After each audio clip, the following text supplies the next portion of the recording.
Olá pessoal, hoje verá algo que você provavelmente jamais colocaria na sua agenda, uma viagem inteira pela mitologia grega.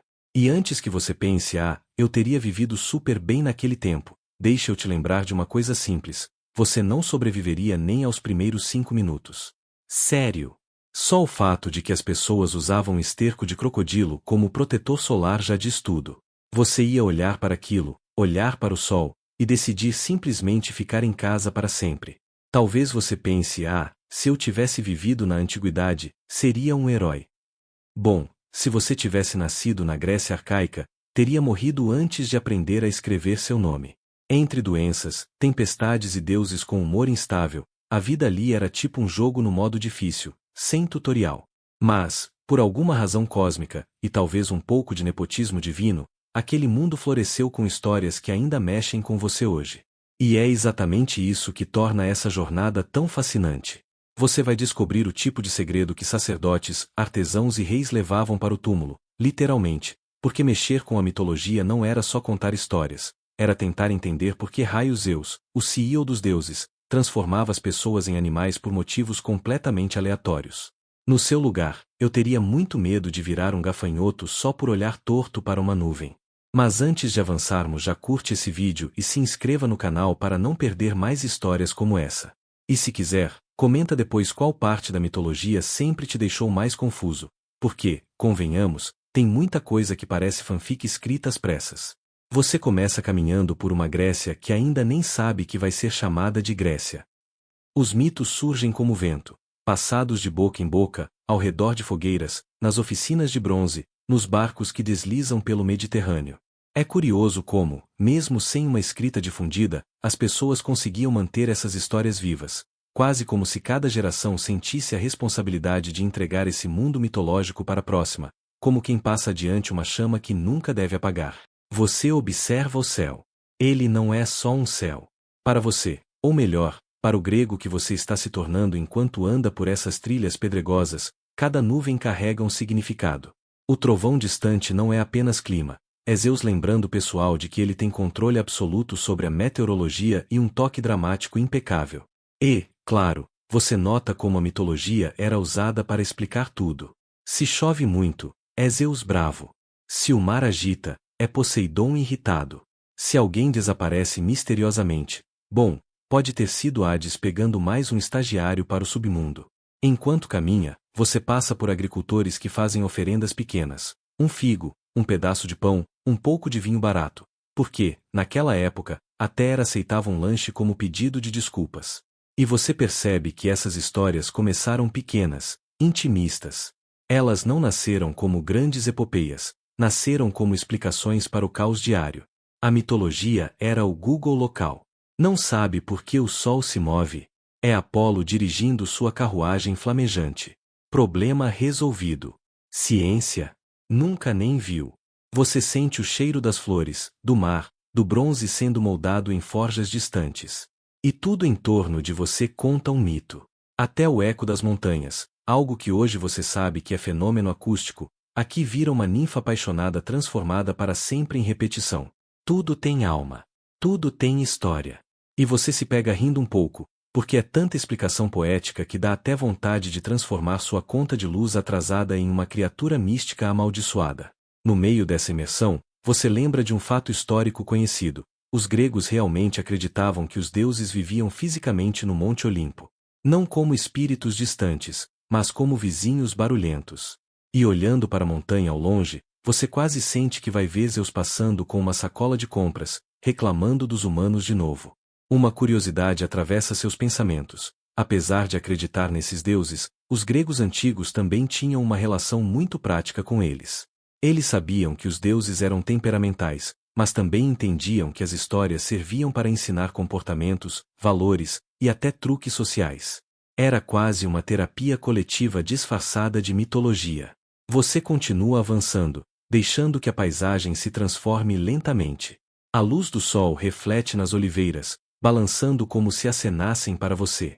E, aqui e ali, você escuta alguém narrando sobre como o mundo começou, o caos, o vazio primordial, de onde todas as coisas surgiram. Nada de Big Bang. Nada de leis da física.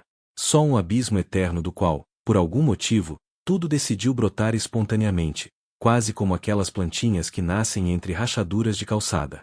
E a jornada apenas começou.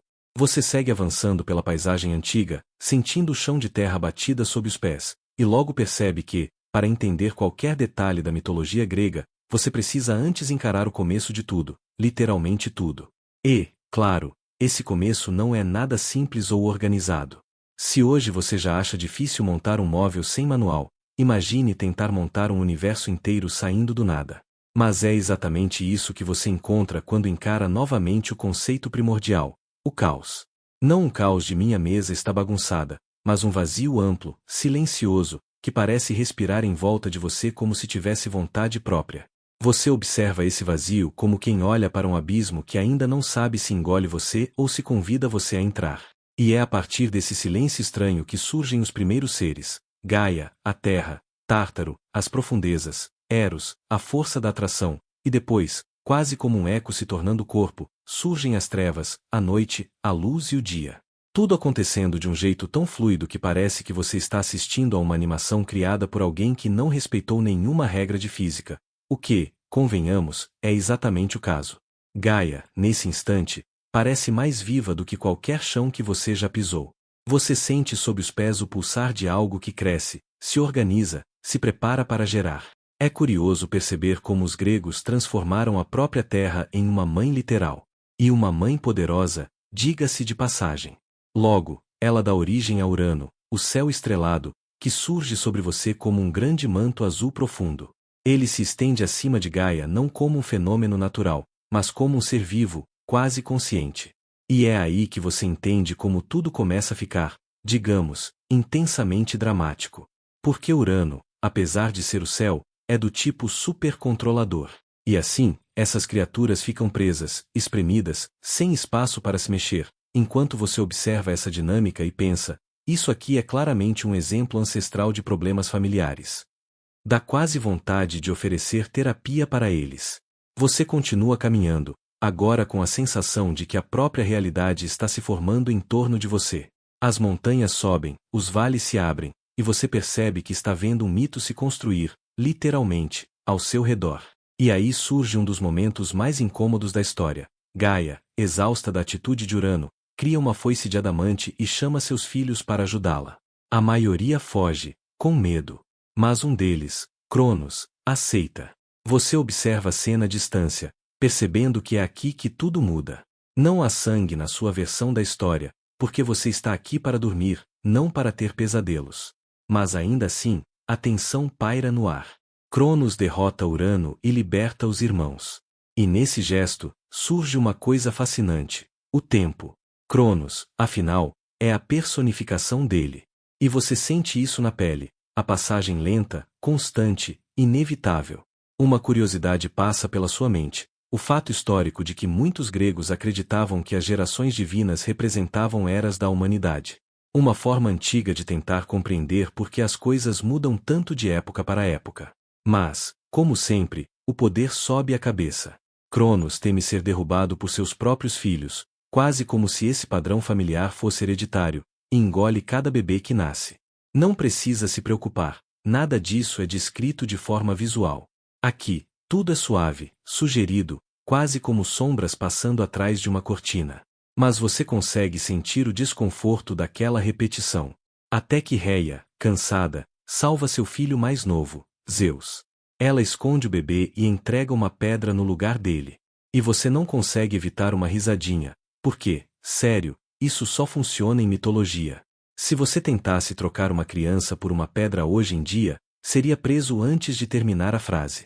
Zeus cresce escondido numa caverna, alimentado por uma cabra divina. Você definitivamente não colocaria isso no seu currículo, e aprende a força e a astúcia necessárias para enfrentar o próprio pai. Quando ele finalmente retorna, Cronos acaba libertando seus irmãos e irmãs, e você sente pela primeira vez uma mudança no ar, como se uma tempestade estivesse prestes a se formar. É curioso notar como, apesar de todo o caráter fabuloso da história, existe uma lógica interna muito clara. Cada geração luta para superar a anterior, como se o universo estivesse tentando se equilibrar, buscando sempre uma versão mais estável de si mesmo. Nada muito diferente do seu sistema operacional quando decide atualizar justo na hora em que você precisa trabalhar. Você respira fundo enquanto observa Zeus se preparar para desafiar os titãs. É aqui que o mundo vai mudar, e você sente a tensão se acumulando lentamente.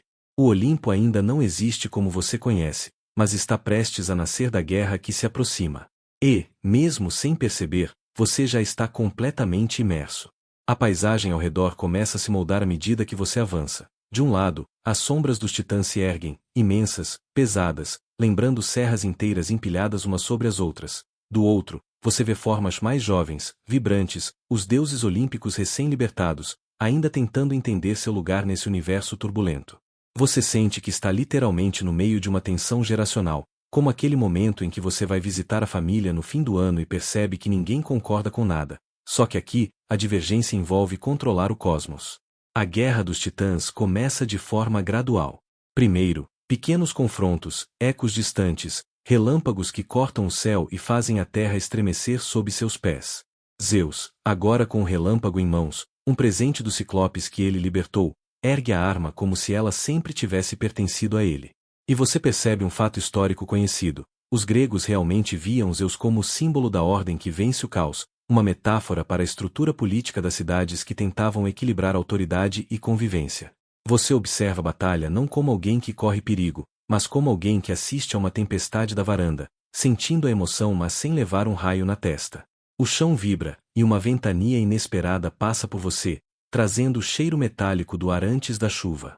É quase reconfortante, como se a natureza estivesse prestes a colocar tudo de volta no lugar, mesmo que fosse depois de muita confusão. Cronos e seus aliados, os titãs, se movem com lentidão, como montanhas ambulantes. Já os olímpicos são rápidos, ágeis, quase jovens demais para entender completamente o tamanho da briga em que se meteram. Essa diferença cria um ritmo curioso, e você percebe o debate acadêmico que sempre aparece nessas histórias. Alguns estudiosos interpretam a titanomaquia como um reflexo simbólico da substituição de culturas antigas por novas crenças emergentes. Você deixa essa linha flutuar na mente enquanto observa o confronto ganhar intensidade. Zeus não luta sozinho. Hestia, Deméter, Hera, Hades e Poseidon estão ao lado dele, irmãos que finalmente respiram ar fresco depois de anos aprisionados. Você sente o vínculo entre eles, não apenas de sangue, mas de sobrevivência. Há uma espécie de alívio emocional misturado à determinação brutal. Poseidon ergue ondas que batem contra rochedos invisíveis, Hades abre fendas no chão que engolem sombras inteiras, Hera move-se como estratégia encarnada, calculando cada passo. Em determinado momento, você cruza um vale em que a batalha parece ecoar apenas em murmúrios. Aqui, você encontra Gaia novamente, não como inimiga, mas como algo muito próximo de uma testemunha eterna. Ela surge alta, calma, com olhos que já viram o nascimento de tudo e sabem que, apesar do caos momentâneo, a mudança era inevitável. Ela não escolhe lados, apenas observa, como quem sabe que a história é feita de ondas que se chocam até encontrarem um equilíbrio. E então, como em toda boa história grega, algo acontece para mudar completamente o jogo. Zeus percebe que sozinho não conseguirá derrubar os titãs mais antigos. A guerra muda de ritmo. O céu escurece. E você sente a vibração poderosa do relâmpago de Zeus rasgando as nuvens. A luz é tão intensa que quase parece tocar sua pele, mas de forma suave, como um calor que não queima, apenas ilumina. É a primeira vez que você realmente entende por que Zeus se tornou uma figura central da mitologia. Ele tem aquela aura de poder inevitável, quase confortável, como se dissesse: relaxa, eu controlo a tempestade. Quando os titãs finalmente caem, você sente a terra parar de tremer. Cronos é derrotado, e Zeus toma para si o papel de governante do cosmos. Os titãs são enviados para o Tártaro, onde a escuridão os envolve como uma caverna profunda e silenciosa. E você, pela primeira vez desde que entrou na história, sente um silêncio verdadeiro, um ar mais leve, como se o universo tivesse soltado um longo suspiro. Você continua caminhando, agora sob um céu limpo, que parece recém-refeito. O mundo está pronto para uma nova ordem. E você está exatamente no centro dela. E é aqui, exatamente nesse respiro, que você encontra as primeiras sementes do que um dia será chamado de as eras da humanidade. Você não caminha apenas por um mundo físico, você atravessa eras inteiras com passos leves, como se estivesse folheando um livro antigo, página por página, sem perceber que está andando dentro dele. Você chega a um vale onde o vento sopra de forma diferente, mais quente, mais suave, quase acolhedor. E é nesse calor que você percebe a atmosfera da primeira era, a Era de Ouro. Você vê figuras humanas caminhando tranquilamente, sem medo, sem pressa, sem contas para pagar ou boletos vencendo. Um milagre que, convenhamos, explica por que os deuses lembram essa fase com tanto carinho. Eles vivem em harmonia total, quase numa bolha de tranquilidade. Não há trabalho, não há fome, não há sofrimento. E você pensa que talvez, só talvez, esse tenha sido o último momento em que a humanidade conseguiu realmente descansar. Muitos estudiosos acreditam que essa ideia de uma era de ouro pode ter sido inspirada por lembranças idealizadas de tempos antigos, quando sociedades humanas eram menores, mais igualitárias e viviam de forma menos estressante. Você observa tudo isso acontecendo diante de você como um documentário vivo e percebe que, às vezes, a nostalgia realmente pinta o passado com pincéis dourados. Mas, como toda boa história grega, a paz não dura para sempre. Você dá alguns passos e percebe as cores ao redor mudando, do dourado para tons mais pálidos, quase prateados. É como se o mundo tivesse perdido um pouco de brilho, mas ainda assim mantivesse uma beleza suave. Agora você está na Era de Prata. Os humanos dessa época já não vivem tão despreocupados, eles começam a trabalhar, a discutir, a criar pequenas rivalidades. Você entra na Era de Bronze, onde o som é pesado, metálico, como espadas sendo forjadas. Os homens dessa época são mais agressivos, mais fortes, mais rápidos para a briga do que para a conversa. Você passa por eles com uma certa distância respeitosa, porque sinceramente, eles não parecem o tipo de gente que você chamaria para um jantar tranquilo. A violência é tão comum quanto o pão, e você sente que o mundo está ficando mais duro, mais pragmático, menos poético. Arqueólogos realmente encontraram sinais de transições culturais marcadas por aumentos na violência em sociedades antigas, embora, claro, não usem palavras como Era de Bronze mitológica nos relatórios. Mas você entende o espírito, as mudanças humanas deixam rastros no chão, mesmo quando misturadas com lendas. E então, você dá mais alguns passos, e a atmosfera muda outra vez. Agora você está na Era dos Heróis. E é impossível não notar. Tudo aqui parece maior, mais grandioso. Homens e mulheres possuem uma força quase sobrenatural, e cada canto parece carregado de histórias esperando para serem contadas. Você vê gigantes, guerreiros, reis, monstros, batalhas, amores impossíveis, tudo acontecendo em uma sinfonia épica. Mas diferente das eras anteriores, aqui você sente uma presença mais humana. É como se o mundo estivesse treinando para a Grécia clássica. As figuras que você vê não são deuses, mas também não são pessoas comuns. São algo entre os dois, como se o universo estivesse testando uma mistura de ingredientes, ajustando temperos, antes de entregar a forma final da humanidade. Zeus observa essa era com um misto de orgulho e preocupação. Ele sabe que os heróis são a ponte entre os deuses e os homens, mas também sabe que uma ponte pode desmoronar. E você percebe que muitas histórias que você sempre ouviu, Hércules, Perseu, Jasão, nascem exatamente aqui. É como caminhar dentro de uma biblioteca viva, onde cada página respira e te encara de volta. E, por fim, você chega na última transformação, a Era de Ferro. O clima pesa de novo. As pessoas estão cansadas, sobrecarregadas, ansiosas, e você pensa que talvez essa seja a era mais próxima da sua própria. O trabalho é árduo, os conflitos são constantes, as cidades crescem, mas também crescem as tensões. É um mundo de avanços e colapsos, onde a humanidade parece sempre prestes a perder o equilíbrio. Aqui você sente certa tristeza, como se o mundo estivesse carregando seu próprio peso. Mas também há uma força diferente, uma persistência nova. Você percebe que, mesmo na Era de Ferro, há luzes acesas, histórias sendo escritas, artistas criando, poetas sonhando. É como se, apesar do caos, a humanidade se recusasse a desaparecer.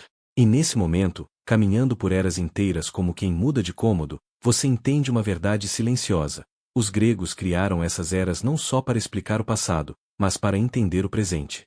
Para fazer sentido do caos. Para encontrar um fio que unisse tudo.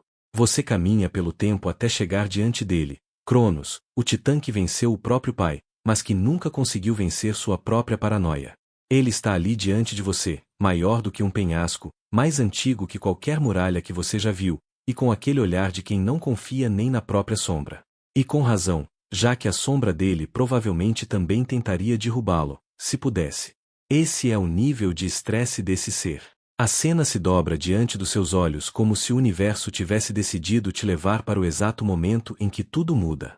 Rhea, sua esposa, está ali, exausta, frustrada e carregando no colo algo que você conhece bem, um bebê. Um bebê que, pelo que a lenda conta, não terá exatamente o final mais fofo do mundo, pelo menos não se depender de Cronos. Porque, veja bem, você pode não ter filhos, mas sabe que, quando alguém olha para o próprio bebê como se fosse um relatório de imposto atrasado, algo já deu errado. Cronos, guiado pela profecia de que um de seus filhos o derrubaria, o que, convenhamos, é um clássico da mitologia, resolve agir com, digamos, iniciativa demais. Ele adota a solução mais extrema que alguém poderia imaginar: devorar cada um de seus filhos assim que eles nascem. Você dá um passo para trás só de pensar nisso. Não pelo horror explícito, mas pela ousadia dessa decisão. Em pleno universo mitológico, onde tudo é possível, Cronos decidiu que a melhor forma de manter o controle era engolir a concorrência. Literalmente. É o tipo de coisa que você vê e pensa: isso não vai acabar bem. E você está certíssimo. Enquanto acompanha tudo isso, você sente o ar pesar um pouco. A cena diante de você se repete como uma coreografia cruel. Hestia, Deméter, Hera, Hades, Poseidon, um por um, Cronos os devora sem sequer mastigar. E sim, você percebe que está segurando o ar sem querer, como se seu próprio corpo dissesse: ok, isso é demais até para mim. Mas também percebe algo fascinante no fundo da história: esse ato extremo não apagou as crianças. Apenas mudou o tempo delas. É como se a mitologia jogasse com a ideia de que nada some de verdade, só espera o momento certo para retornar. E, enquanto isso acontece, você observa Rhea endurecer. Ela não chora mais. Não implora. Não discute. Ela planeja, e você sente o momento exato em que a tragédia começa a virar revolução. É quando ela dá à luz seu sexto filho, Zeus. E a forma como ela olha para ele é diferente. Há urgência, claro, mas também há aquela determinação silenciosa de mãe que sabe que ninguém vai tocar no seu bebê. Nem mesmo um titã com mania de perseguição. Os gregos realmente acreditavam que muitas divindades infantis eram criadas longe dos olhos humanos, não só por segurança, mas porque existia a ideia de que o sagrado, quando jovem, precisava ser protegido do próprio mundo. É uma visão estranha, mas carrega uma delicadeza inesperada. A narrativa ao redor de você se estende como uma faixa dourada, e você percebe que está prestes a ver o momento que define tudo. Rhea retorna a Cronos, mas desta vez não com filho, e sim com uma pedra embrulhada em panos. E Cronos, tão desconfiado, tão paranoico, tão obcecado, simplesmente engole a pedra sem questionar nada. É o tipo de momento que faria qualquer terapeuta moderno suspirar fundo e dizer: então, vamos trabalhar essa impulsividade. Essa história, tão antiga, é também uma espécie de metáfora sobre o tempo. Cronos devora seus filhos como o tempo devora tudo que nasce. Mas, paradoxalmente, é o tempo que também permite que tudo retorne. Talvez seja por isso que essa parte da mitologia se fixou tão profundamente na cultura humana. Você sente que há algo poeticamente desconfortável nisso. E é assim que você entra na saga de Hércules, que, para ser sincero, teria desistido do pacote inteiro se tivesse a opção de clicar em aceitar cookies e pular direto para o final. A primeira coisa que você percebe é que nada nos 12 trabalhos de Hércules faz sentido lógico. É como se fossem desafios criados por alguém que passou tempo demais acordado, igual aquela sensação quando você assiste a vídeos às 3 da manhã e de repente está vendo um tutorial de como trançar a juba de um camelo. E é nesse clima meio absurdo que você visita o leão da Nemeia, o monstrengo com pele impenetrável. Você observa Hércules tentando perfurar a criatura como quem tenta abrir embalagem lacrada de brinquedo. Impossível, irritante e sempre perigoso. A solução? Usar a própria força bruta, porque claro, ergonomia não existia naquela época. Quando o leão finalmente cai, você percebe a imagem icônica, Hércules usando a pele da criatura como armadura. Você imagina como seria ir trabalhar usando uma capa de leão gigante. Provavelmente ninguém te pediria relatório nenhum, aliás, ninguém pediria nada. Você avança e chega ao monstro de Lerna, a Hidra.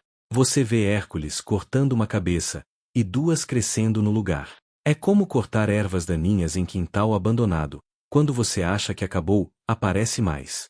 Enquanto ele luta, você pensa nas versões que já ouviu dessa história. Inclusive alguns relatos antigos descrevem o veneno da hidra como tão poderoso que qualquer flecha embebida nele se tornava mortal. Algo que entra nos debates modernos sobre se os gregos interpretavam mitos como metáforas para doenças, toxinas reais ou apenas efeitos dramáticos. Hércules segue adiante, e você acompanha como se estivesse em uma playlist infinita de desafios absurdos. O javali de Erimanto, por exemplo, é basicamente um porco gigante com raiva. Você acompanha Hércules perseguindo o animal pela neve, escorregando de vez em quando, e você quase solta uma risada quando pensa que até mesmo um semideus deve ter tido aquele momento de isso é mesmo minha vida agora. Depois, você testemunha a limpeza dos estábulos de Aljas, que são tão nojentos que fariam você repensar o protetor solar de esterco de crocodilo lá do Egito. Você sente quase pena de Hércules desviando de montanhas de sujeira que, honestamente, você não teria coragem nem de olhar por 5 segundos. O caminho te leva ao touro de Creta, que parece sempre bravo, como alguém que acordou sem café. O animal está inquieto, e você lembra que Creta também é a casa do Minotauro, então essa ilha tinha claramente um problema sério com criaturas com chifres. Quando chegam as éguas devoradoras de Diomedes, você observa algo mais estranho ainda: cavalos treinados para comer gente. Você tenta não pensar muito nisso, porque o clima aqui deveria ser relaxante, e não porque esses cavalos parecem precisar de terapia. A jornada continua até o cinturão de Hipólita, onde você presencia encontros diplomáticos que quase deram certo, até que Hera decide sabotar tudo. Aqui você percebe mais uma característica comum nos mitos: sempre que algo parecia resolvido, havia uma deusa para complicar. Você passa então pelos bois de Gérion, pelo pomo de ouro das Hespérides, e pela captura do Cérbero, o cachorro de 3 cabeças que guarda o submundo. Enquanto segue ao lado de Hércules, você nota como esses trabalhos revelam mais sobre ele do que qualquer relato grandioso. Ele é persistente, teimoso e, acima de tudo, incrivelmente humano na forma como enfrenta cada absurdo que o destino coloca em seu caminho. Você avança como quem desliza por uma névoa dourada, e logo percebe que o chão sob seus pés muda. E claro, você não pediu para estar aqui. Ninguém nunca pede para estar presente quando alguém decide jogar um objeto amaldiçoado no meio de uma festa. Mas aqui está você, no momento em que tudo começou por causa de um pomo. Sim, um pedaço de fruta. Nada de explosões, lasers ou dragões cuspidor de fogo. Só uma maçã dourada escrita para a mais bela. E, honestamente, você sabe que nada de bom começa com um prêmio desses. As 3 deusas, Hera, Atena e Afrodite, olham para o objeto como se fosse o último pedaço de bolo em uma festa infantil. Então Zeus, que odeia tomar decisões que envolvem brigas femininas divinas, e com razão, escolhe um juiz. As 3 deusas surgem diante dele, e você sente o ar tremer, como se a própria realidade respirasse fundo. Hera promete poder político. Atena oferece sabedoria e vitória eterna em batalhas. Afrodite sorri e diz apenas: a mulher mais bonita do mundo. E você sabe. Você sabe que a humanidade inteira poderia ter sido poupada se alguém tivesse explicado a Paris que mulher mais bonita do mundo geralmente vem com taxas adicionais. O julgamento é feito. Afrodite sorri como quem acaba de ganhar uma promoção, e você acompanha o jovem príncipe até Esparta. E enquanto os gregos partem, Troia brilha ao longe, com seus muros altíssimos e imparáveis. Você vê o reflexo dourado do pôr do sol batendo nas muralhas e pensa que, se estivesse vivo naquela época, provavelmente teria se tornado alguém que fugiria bem rápido dali. Talvez abraçar a vida agrícola. Ou virar contador. Algo longe de guerras lendárias. Quando os navios gregos chegam, o mar parece segurar a respiração. Os troianos se reúnem nos muros. E você, pequeno viajante invisível nessa história gigantesca, sente a tensão se estender como um músculo prestes a estourar. O primeiro confronto acontece, rápido, intenso, brutal na energia, mesmo sem descrição gráfica. Só poeira, gritos abafados, e o som metálico dos primeiros impactos. E então você percebe que não está apenas vendo o início de uma guerra. Está caminhando por dentro de uma das narrativas mais profundamente enraizadas na imaginação humana. Uma guerra que inspirou poemas, esculturas, teatros, debates filosóficos, estudos acadêmicos que nunca chegaram a uma conclusão única. E, claro, guerras muito mais reais e muito menos glamorosas. Tudo começa com um casamento arruinado por profecia, porque na Grécia Antiga ninguém deixava uma festa sem jogada de destino. Acrício, rei de Argos, recebe o aviso de que seu neto o mataria.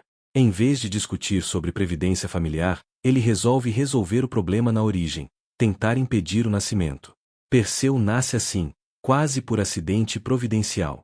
Criado por pescadores ou por um velho simpático que você gostaria de ter como vizinho, ele cresce com o tipo de humildade que só personagens lendários têm. Sabe fazer trabalho braçal, entende de mar e de vento, e tem aquele olhar de quem aceita um risco por opção, não por destino. A curva da história se apresenta quando Polidecto, um rei vaidoso e jogado, decide que quer uma esposa que não quer. Ele propõe a Perseu um presente impossível: traga-me a cabeça da Medusa, e então talvez eu esqueça os seus problemas. Perseu não sai por aí como turista aventureiro. Ele recebe ajuda divina, e é aí que a mitologia mostra sua economia de recursos brilhante. Atena empresta um escudo espelhado, Hermes, sandálias aladas, e outros presentes mágicos aparecem, como uma bolsa especial para guardar a cabeça sem ser petrificado. Esse é um fato recorrente nas lendas. Os heróis costumam combinar coragem com uma boa logística divina. Curiosidade rápida: os gregos realmente valorizavam a ideia de ajuda ritual e patronagem. Oferecer algo a um deus e receber favor era quase um contrato social da época. Não tão diferente de pedir indicação para um emprego hoje em dia, só que com mais raios e menos e-mails. Você acompanha Perseu voando sobre ilhas e mares, e a cena que vem a seguir quase pede que você respire mais devagar. A Medusa, diferente do que os filmes por vezes mostram, não é apenas monstruosa por ser má. Ela é uma figura trágica. Já foi uma bela mulher, transformada por Atena como punição por ter sido violentada. História que te força a engolir uma verdade desconfortável sobre como os mitos tratam violência e culpa. Aqui entra um debate acadêmico que você ouve sussurrando nos corredores das universidades. Alguns estudiosos veem a Medusa como símbolo de punição injusta às vítimas, enquanto outros a interpretam como representação do poder feminino transformado em ameaça.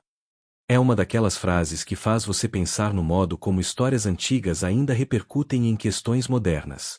Perseu se aproxima com cuidado. O escudo polido vira espelho, e essa é a parte estética que faz a cena parecer cinema. Ele caminha de costas, observa o reflexo e evita o olhar direto. Não há grito barroco, não há luta de espadas interminável, há cálculo e silêncio. Você sente a tensão como se estivesse numa sala de espera antes de uma apresentação que exige perfeição. E então a lâmina faz seu trabalho. Você percebe algo curioso: a cabeça de Medusa não some com violência gratuita. Ela se torna um objeto de poder, uma peça que altera políticos e reis, que muda destinos quando usada com sabedoria ou ganância. A volta de Perseu é uma sequência de episódios que mostram como mitos funcionam em rede. Ele resgata Andrômeda, que estava acorrentada a rochas como oferta a um monstro marinho por causa de orgulho real, e a salva usando astúcia, o que rende uma aliança amorosa que registra padrões sociais de trocas e recompensas. Ele enfrenta reis que queriam tomar seus presentes, caminha por reinos que tentam testar sua honestidade, e sempre carrega a cabeça embaladinha, como quem traz uma relíquia política para mostrar em audiência. A cabeça da Medusa, aliás, vira instrumento de política. Em algumas versões, Perseu a usa para punir, em outras, para proteger. Você ouve esse detalhe com a mesma curiosidade com que se observa um estudo histórico. Objetos de poder circulam, e mudam mãos. Um fato histórico que encaixa aqui é que os gregos tinham objetos cultuais usados em rituais que ganhavam valor simbólico muito além de sua materialidade. A cabeça de Medusa é um lembrete mitológico disso. Símbolos que petrificam, símbolos que protegem, símbolos que governam. Você respira, o som das ondas volta a preencher o espaço, e leva consigo a imagem de Perseu descendo ao porto. A cabeça está embalada, a princesa segura sua mão, e o mundo, por um instante, parece menos caótico. E mesmo sabendo que a mitologia ainda tem muitos capítulos cruéis e belos pela frente, você sente que esta parte, a das cabeças, dos espelhos e da astúcia, é uma das que mais deixam rastro. Você respira fundo, porque sabe que agora está entrando na parte da história em que os desafios de Hércules deixam de parecer missões e começam a soar como testes de paciência cósmica. É como se o universo tivesse decidido ver até onde a determinação de um único homem podia ser esticada antes de romper. E, até aqui, não rompeu, apenas se tornou mais denso, mais pesado, mais digno de virar mito. Você se lembra do nono trabalho, aquele que envolvia as éguas de Diomedes. Pois bem, o 10º não alivia em nada o ritmo. Aliás, faz exatamente o contrário. O rei Euristeu exigiu o cinto de Hipólita, rainha das Amazonas, mulheres treinadas para transformar qualquer invasor em uma nota de rodapé. Entrar no território delas é como tentar pegar emprestado algo na casa de alguém que não gosta de visitas. A resposta será sempre melhor não. Mas lá vai Hércules, enfrentando não apenas guerreiras impecáveis, mas também todo o cenário político que acompanhava esse povo. E, claro, os deuses não ajudaram. Hipólita, em alguns relatos, até estava disposta a entregar o cinto. Um gesto e tanto, considerando quem ela era. Mas era, sempre ela, decidiu transformar paz em caos. O que segue é confusão, emboscadas, tensão e a inevitável luta que Hércules não queria iniciar, mas precisou encerrar. No fim, ele levou o cinto, mas não sem deixar para trás um rastro amargo. Você percebe que nem sempre vencer significa realmente ganhar. No 11º trabalho, a atmosfera muda completamente. Não há exército, não há monstros voadores, não há bestas carnívoras. Há logísticas absurdas. Hércules precisava capturar o gado de Gérion, uma criatura de 3 corpos, 3 torsos e uma só vontade nada amigável. Quando finalmente encontrou Gérion, percebeu que o combate seria inevitável. 3 ângulos de ataque, 3 pontos cegos, 3 versões de um mesmo adversário. E ainda assim, Hércules avançou como quem aceita que certos enfrentamentos não têm atalhos. Venceu, reuniu o gado e realizou uma segunda odisseia apenas para levar tudo de volta. E aí você chega ao 12º trabalho. Não, ainda não. Antes dele existe um que muitos consideram ainda mais complicado: pegar as maçãs douradas do Jardim das Hespérides. O problema? Ninguém sabia exatamente onde ficava esse jardim. Literalmente. Era como tentar encontrar um endereço que muda de lugar sempre que você tenta chegar nele. Hércules passou por gigantes, monstros marinhos, montanhas e desertos. Depois encontrou Atlas, o titã que sustentava o céu. E é aqui que Hércules faz algo inesperado: negocia. Convence Atlas a buscar as maçãs, enquanto ele mesmo segura temporariamente o peso do firmamento. É um dos momentos mais simbólicos de toda a mitologia. Você, diante de Hércules, quase sente o céu descendo sobre seus ombros. Atlas volta com as maçãs, e tenta não reassumir sua função. Claro, quem iria querer carregar o céu de novo? Hércules, com uma calma que parece até cômica, encontra um jeito de persuadi-lo a retomar o posto. E pronto. Trabalho concluído. E então, finalmente, chega ele, o 12º trabalho. A prova final. A descida ao submundo para capturar Cérbero, o cão de 3 cabeças que guardava o reino dos mortos. Sem armas. Sem truques. Sem atalhos. Apenas coragem e uma determinação que já transcende qualquer lógica humana. Hércules enfrenta a criatura, não para destruí-la, mas para dominá-la. Por um instante, o herói e o guardião ficam imóveis, cada um testando os limites do outro. Até que, como sempre, Hércules vence. E com isso, os 12 trabalhos terminam. Mas você sente que não é exatamente um final. É mais, uma transição. Porque, depois de superar tudo isso, Hércules não volta a ser apenas um herói. Ele se torna um símbolo. Um relato que atravessa civilizações. Um lembrete de que, mesmo quando o impossível surge repetidamente, ainda é possível avançar. Você avança como se estivesse atravessando um véu, e de repente já está no coração do cerco mais famoso da história antiga. Os gregos chegam à costa de Troia, e você sente que o ar muda, fica mais denso, como se o próprio tempo segurasse a respiração. Assim que os exércitos desembarcam, você percebe que os deuses já estão escolhendo seus lados, como se fossem torcedores fanáticos. Atena e Hera apoiam os gregos, Afrodite e Apolo inclinam-se para os troianos. É quase engraçado ver como esse conflito é menos uma guerra de homens e mais uma briga de família divina que ficou grande demais. É aqui que Aquiles surge de verdade. O guerreiro mais temido, mais rápido, mas não tente discutir comigo, eu sou protegido por um rio mágico. Você o observa andando pela praia, com uma confiança que faria qualquer treinador de academia moderna chorar de orgulho. Ele é jovem, temperamental, brilhante, e totalmente indispensável para a guerra. Os anos passam. Você sente isso na narrativa como se fosse um desgaste físico. 10 anos é tempo demais para manter uma guerra, e ainda mais quando metade dos envolvidos é teimosa e a outra metade é divina. No meio desses 10 anos, você testemunha pequenas histórias que se unem como fios invisíveis. Há batalhas que terminam antes de começar, desafios individuais propostos para evitar derramamento de sangue, que nunca funcionam, e rituais que parecem tão antigos que você consegue sentir o cheiro da fumaça do sacrifício subindo para o céu. Mas o ponto de virada chega com uma explosão emocional, a briga entre Aquiles e Agamenon. Sim, no meio de toda essa guerra, os gregos decidem fazer o que fazem de melhor, discutir entre si. Agamenon toma para si Briseida, a jovem reservada para Aquiles, e o herói se retira da guerra como quem diz: resolvam sem mim, boa sorte aí. E você sente a tensão se dissolver em algo muito mais perigoso, orgulho ferido. A ausência de Aquiles vira uma sombra pesada sobre o campo de batalha. Os troianos avançam com mais coragem, Heitor lidera com força renovada. Os gregos recuam, exaustos, até que surge um plano desesperado. Patroclo, o companheiro mais próximo de Aquiles, veste sua armadura para dar moral ao exército. Ele tenta salvar o dia, mas acaba encontrando Heitor no caminho. Você sente o impacto emocional desse encontro como uma queda repentina no estômago. A morte de Patroclo é o estupim. Aquiles volta para a guerra com uma fúria que parece varrer o campo como uma tempestade viva.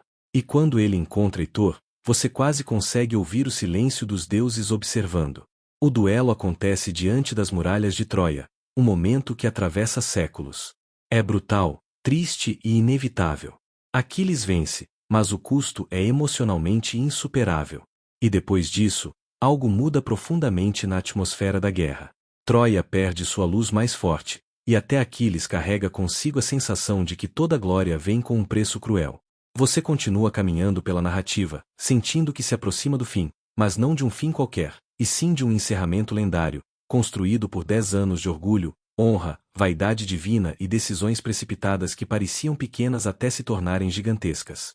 E então você segue em direção ao coração de uma guerra que parece não ter fim. 10 anos. Uma década inteira em que homens, deuses e destino se cruzam como se o próprio tecido do mundo estivesse sendo rasgado e costurado ao mesmo tempo.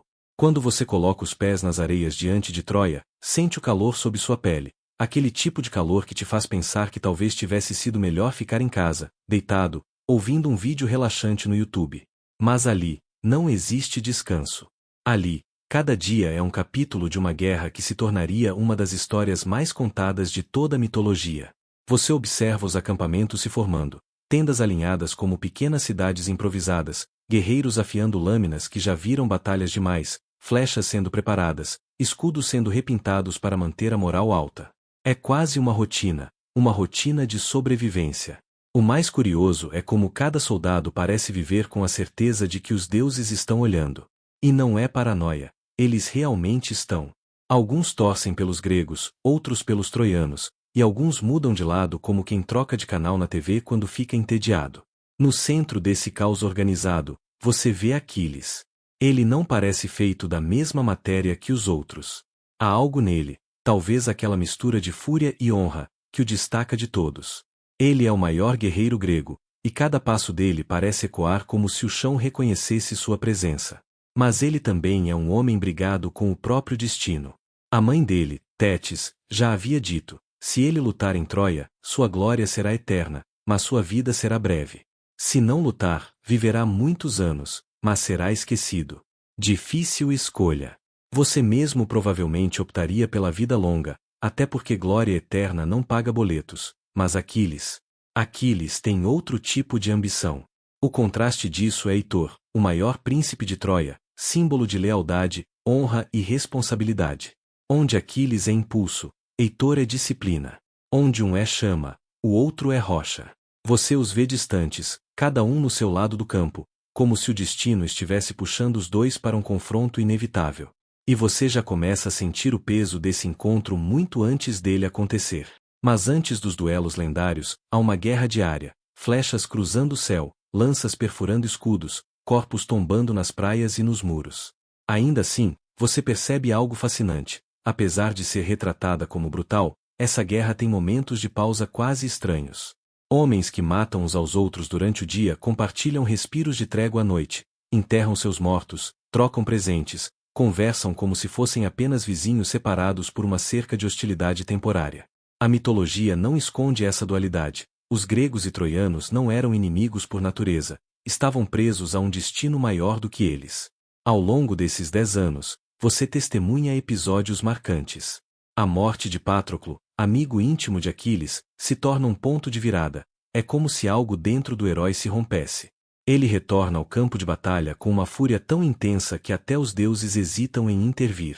E quando você observa o duelo final entre Aquiles e Heitor, percebe que esse momento não é apenas uma batalha entre dois guerreiros, é o encontro de duas visões de mundo. Heitor luta para proteger sua cidade, sua família, seu povo. Aquiles luta para honrar Patroclo e garantir seu próprio nome na eternidade. São motivações diferentes, mas igualmente fortes. O duelo é algo quase coreografado. Heitor sabe que está destinado à derrota, mas enfrenta Aquiles mesmo assim, e esse é o tipo de coragem que ecoa pela história. A queda de Heitor marca o início do fim de Troia. E você sente, ao ver essa cena, que algo se quebra dentro de você também. Não por violência explícita, afinal, esta é uma narrativa PG-13, mas pela carga emocional do momento. É a sensação de ver a luz se apagando lentamente em um mundo que ainda tenta resistir. Enquanto isso, os deuses continuam interferindo. Às vezes empurrando ventos, outras desviando lanças, outras provocando pequenas confusões que mudam o rumo de batalhas inteiras. Isso te faz pensar em como, para os gregos, guerra e fé eram inseparáveis. Os campos de batalha eram também arenas de crença, de dúvida e de destino. E, claro, sempre há espaço para humor, mesmo aqui. Você passa por um grupo de guerreiros discutindo se deveriam ou não atacar naquele dia, porque talvez Marte estivesse de mau humor. E um deles jura que viu Apolo piscando do alto das muralhas.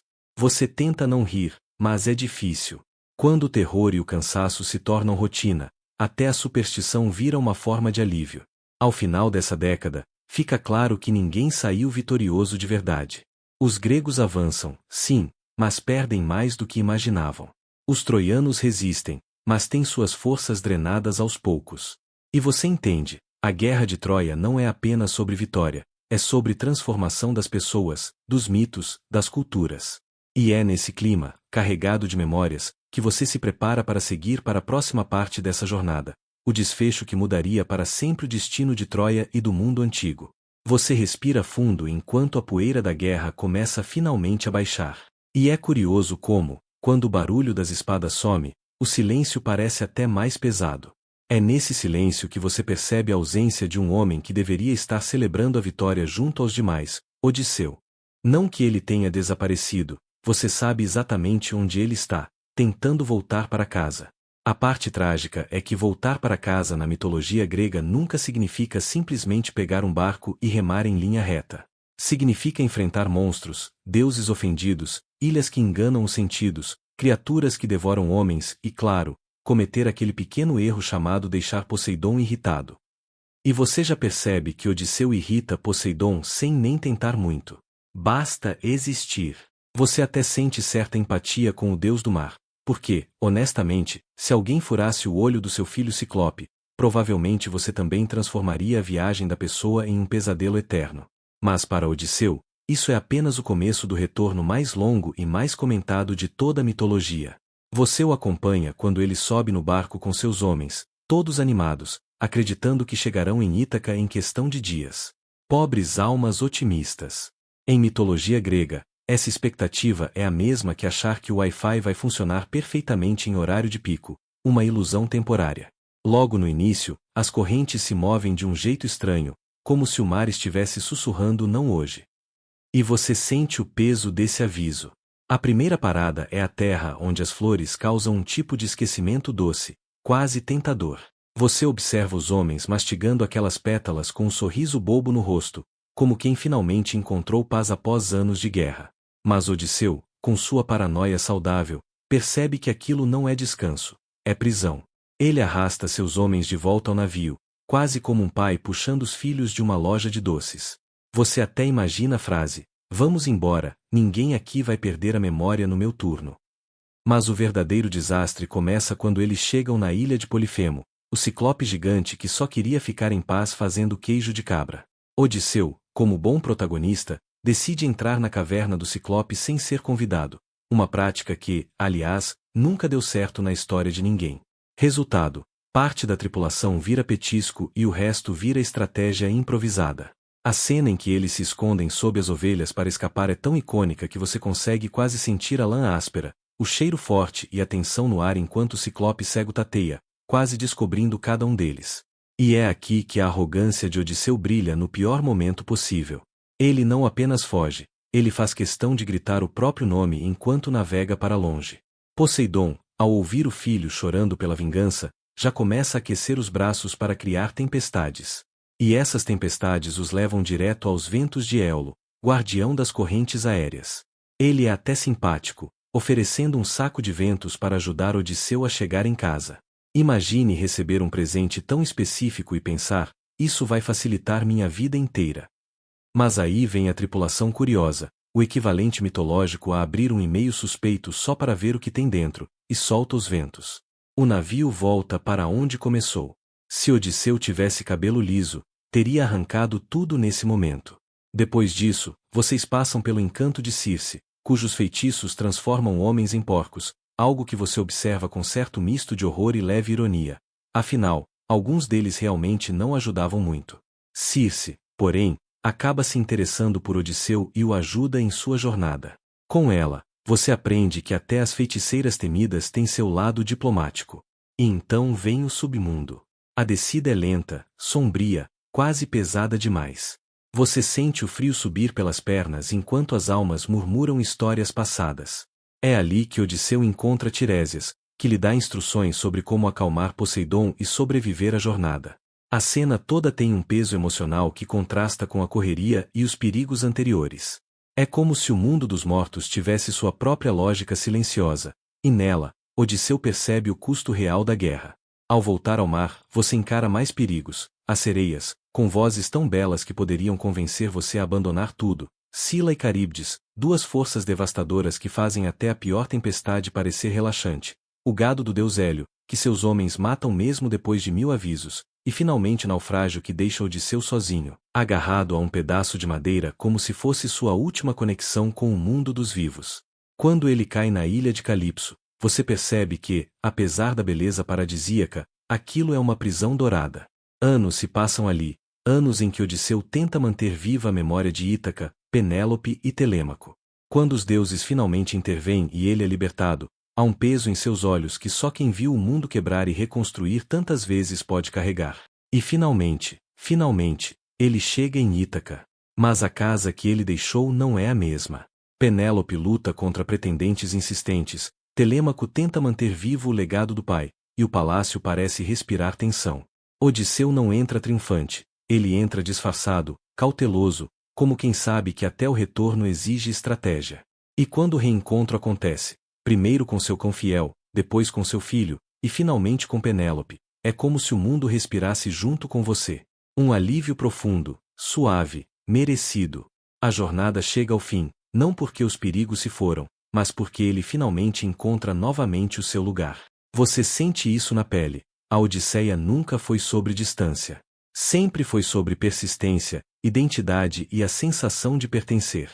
Se você percorresse o Olimpo inteiro, com seus palácios de mármore, suas colunas que tocam o céu e seus salões onde o riso dos deuses ecoa, acabaria percebendo algo curioso.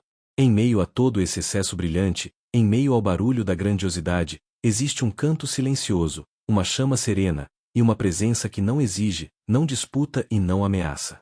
E é justamente ali, nesse espaço quase invisível, que vive Hestia, a deusa que, ironicamente, sustenta tudo. O fogo dela não é o fogo do espetáculo. Não é o fogo que guerra, nem o fogo que forja, nem o fogo que destrói. É o fogo que permanece. A chama que aquece, que dá direção, que marca o centro da vida humana, o lar. Imagine-se entrando devagar no salão circular dedicado a Hestia. Não há guardas dourados, não há estátuas gigantes exigindo reverência. Há apenas um ambiente feito de pedra clara, antiga e suave como as primeiras manhãs do mundo. O ar é morno, confortável. O tipo de calor que faz você querer respirar mais devagar. E no centro, sempre no centro, arde o fogo sagrado. Não é uma chama alta ou barulhenta. Ela dança com graça própria, revelando cores que os mortais raramente veem. Tons de âmbar, de açafrão, de laranja pálido, como se cada brasa contasse uma memória antiga da humanidade. Você sente, mesmo à distância, que esse fogo não é feito apenas de calor, mas de significado. É o símbolo de tudo que mantém as pessoas unidas. Ao lado da chama está ela. Esta não veste armadura, não segura lança, não proclama poder. Suas roupas são simples, linho claro, detalhes em dourado discreto, e seus cabelos são trançados com a calma de quem não está competindo com ninguém. Ela sorri pouco, fala pouco, e mesmo assim transmite uma presença que domina o ambiente sem esforço. Quando ela olha para você, não parece olhar para um visitante. Parece olhar para alguém que sempre fez parte de sua casa. E essa é a essência de Hestia. Todos pertencem ali. Enquanto você observa o salão, percebe algo sutil. Nas paredes, sombras se formam. Mas elas não vêm de pessoas presentes, vêm de lembranças. Famílias antigas cozinhando juntas. Heróis descansando. Casais fazendo votos diante da chama. Crianças nascendo. Tudo isso são ecos da influência de Hestia. Ela não aparece nas epopeias, não ganha status em praças, não disputa com ninguém, mas é ela quem dá origem ao lugar onde todas essas histórias começam. Os gregos acreditavam que nenhuma cidade existia de verdade até que seu fogo fosse levado da chama de Hestia. Cada novo lar precisava de uma centelha dela. Cada embarcação que partia carregava uma pequena chama consagrada à deusa, como quem leva um pedaço de casa para não se perder no mundo. E, claro, ela também tem suas ironias. Quando os deuses brigavam, e isso acontecia quase todo dia, Hestia era a única capaz de restaurar a paz apenas ficando ali, imóvel, mantendo o fogo aceso. Não porque era fraca, mas porque era indispensável. Ela sabia que se apagasse seu fogo, o Olimpo inteiro perderia o eixo. E não havia força, nem truque, nem tempestade que pudesse substituir essa estabilidade.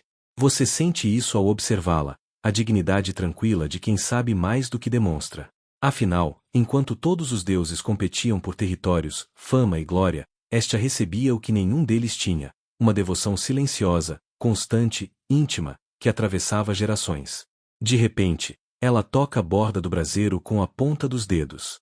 A chama responde, ficando mais intensa por um instante, iluminando o salão com um brilho dourado que faz as sombras sumirem. A sensação é de consolo, como se uma parte sua tivesse sido aquecida por dentro. E é nesse momento que você entende. Hestia não governa sobre o fogo. Ela governa sobre tudo aquilo que o fogo representa: unidade, estabilidade, retorno, propósito. Ela é a guardiã do começo e do fim. Da mesa onde famílias se reúnem. Do lar que protege da escuridão. Da chama que guia viajantes perdidos. É por isso que ela nunca deixou seu posto. Nunca foi atrás de aventuras. Nunca disputou o trono. E mesmo assim, ou justamente por isso, é uma das forças mais antigas, mais profundas e mais fundamentais da mitologia grega. Ela olha para você outra vez. Uma chama reflete em seus olhos. Não é uma convocação, não é uma profecia. É um lembrete silencioso. Volte quando precisar. O fogo sempre estará aqui. E você sente que é verdade. Se o Olimpo possui um submundo que não se parece com o de Hades, mas que ainda assim fica longe da luz do sol, certamente é a forja de Hefesto. Você desce por corredores íngremes, seguir por passagens que vibram com calor, até ouvir finalmente o som que anuncia a presença do Deus, o eco firme de um martelo batendo contra metal incandescente. O ar muda antes mesmo de você entrar. É quente, quase líquido, como se tivesse peso próprio. Há cheiro de ferro, de óleo, de carvão queimando há séculos sem jamais se extinguir. E então você chega ao coração da oficina. Imagine um salão tão grande que o teto se perde na escuridão. No chão, rios de metal derretido correm como se fossem lava domesticada. Correntes enormes descem das paredes, acopladas a mecanismos de engrenagens vivas, feitas de bronze e ouro, que se ajustam sozinhas, movidas pela própria energia que Hefesto lhes deu. O lugar inteiro respira, literalmente. O ambiente pulsa como um coração mecânico. E lá está ele. Hefesto não é o Deus perfeito, imaculado e simétrico como os outros. Ele carrega cicatrizes, músculos marcados, pés ligeiramente tortos, lembrança eterna do dia em que era, insultada com sua aparência, o lançou do Olimpo. Ele caiu por um dia inteiro, e quando finalmente tocou o mar, quebrou-se internamente de um jeito que nem a divindade conseguiu curar. Mas a queda não o destruiu. Moldou-o. Enquanto os outros deuses encarnam aspectos idealizados, beleza, guerra, amor, sabedoria, Hefesto é o único que representa trabalho, esforço, dor transformada em habilidade. Ele é o artesão do impossível. Você observa enquanto ele desliza o metal incandescente pela bigorna. O brilho laranja ilumina o rosto suado, a expressão concentrada, e cada movimento de seus braços parece coreografado com as chamas. Ele não precisa olhar para o fogo. Ele sente o fogo. Ele o entende como uma extensão de si. Automatos de bronze caminham pelo salão. Alguns carregam baldes de água fria. Outros transportam blocos de metal. Um deles, com olhos azuis brilhantes, supervisiona tudo como um assistente silencioso. São criações de Hefesto, mas parecem ter alma. De vez em quando, o deus para, observa o que está forjando e, com um sorriso discreto, volta ao trabalho. É o sorriso de quem já sabe o resultado final, mas aprecia o processo. Sua oficina é o berço das armas mais lendárias do mundo antigo. Foi ali que ele criou o raio de Zeus, a égide de Atena, o escudo de Aquiles, tão perfeitamente trabalhado que continha o mundo inteiro em suas camadas, além de tronos invisíveis, joias vivas, portas que se abriam sozinhas e criaturas artificiais que desafiavam qualquer compreensão humana. Hefesto é o único deus cujas criações têm autonomia. Não apenas força, não apenas magia, autonomia. Você vê, ao fundo, uma criatura de bronze com forma de touro. Quando ela respira, vapor escapa pelas narinas. Mais adiante, uma aranha dourada tece fios metálicos que brilham como fio de luar. Em outro canto, uma mulher de bronze, quase humana, observa o trabalho do Criador com olhos de safira que piscam lentamente. Hefesto nota sua presença, mas não se espanta. Ele está acostumado a visitas inesperadas. Seus olhos, escuros e profundos como metal resfriado, analisam você por um instante. Percebe. Ele parece dizer, sem falar, nada que vale a pena é feito sem calor. Ele mergulha novamente o metal no fogo, e as chamas explodem em azul e dourado.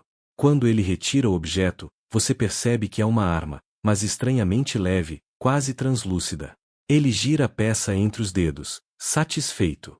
Cada gesto dele contradiz o estereótipo do Deus rejeitado. Hefesto pode ter sido lançado do céu, mas foi ele quem criou metade do que mantém o Olimpo funcionando. Ele cria. Constantemente. Sem descanso. Não porque os deuses pedem. Não porque precisa provar algo. Mas porque é sua natureza. Se esta representa o fogo que acolhe, Hefesto representa o fogo que transforma. Você repara no canto do salão uma enorme porta circular, cheia de runas, engrenagens e correntes que se movem sozinhas. Ele percebe seu olhar e sorri de lado. Alguns projetos precisam esperar, diz ele finalmente, com voz rouca, firme. Ainda não estão prontos para o mundo. E você acredita. Ali, naquela oficina viva, qualquer coisa poderia nascer, desde maravilhas até desastres. Cada martelada é um risco. Cada criação, um pacto com o desconhecido. Mas Hefesto não teme isso. Ele abraça o risco, porque sabe que é exatamente no risco que a verdadeira criação acontece. No fim, antes de você partir, ele dá um último golpe na bigorna. O eco se espalha pelo salão como um trovão doméstico. Faíscas douradas voam e, por um segundo, iluminam todo o ambiente. Os rios de metal, os automatos curiosos, as engrenagens respirando, o Deus diante de sua obra-prima. E naquele segundo, você vê o que os outros deuses raramente percebem. Hefesto não é o defeito de ninguém. Ele é o coração ardente da criação. E enquanto existirem histórias, suas forjas nunca irão se apagar. E agora que você atravessou cada curva, cada sussurro e cada brilho suave desses mitos que moldaram séculos inteiros, você pode simplesmente respirar. Porque, no fundo, todas essas histórias, dos deuses que lançam relâmpagos aos heróis que se perdem em mares sem fim, sempre quiseram lembrar algo muito simples, que mesmo que parece gigante um dia encontra descanso. Você também. Assim como Zeus encontrou um mundo que finalmente se estabilizou, como Odisseu encontrou sua casa depois de anos de tempestades, como Perseu encontrou silêncio depois de carregar tanto peso, você pode, agora, encontrar seu próprio momento de calma. Nada precisa ser vencido hoje. Nada precisa ser decifrado, carregado ou enfrentado agora. Só existe este instante, onde tudo desacelera e começa a ficar mais leve. E à medida que você deixa o corpo afundar um pouco mais, quase como se estivesse voltando para a superfície depois de uma longa jornada, talvez perceba que os mitos antigos guardam uma espécie de conforto secreto, como se cada criatura fantástica, cada batalha impossível e cada caminho sinuoso existissem apenas para que você lembrasse que o caos sempre pode se transformar em ordem. Que aquilo que parece grande demais perde força quando você olha para ele com calma. Que você não está sozinho nessa travessia. Então permita que seus pensamentos vagarem um pouco mais devagar, quase flutuando. Como uma pena caindo, como água encontrando o próprio nível, como o mundo depois de um trovão. Nada exige de você agora. Nada espera. Nada pesa. Só existe esse descanso que chega devagar e te envolve por completo. Boa noite e bons sonhos.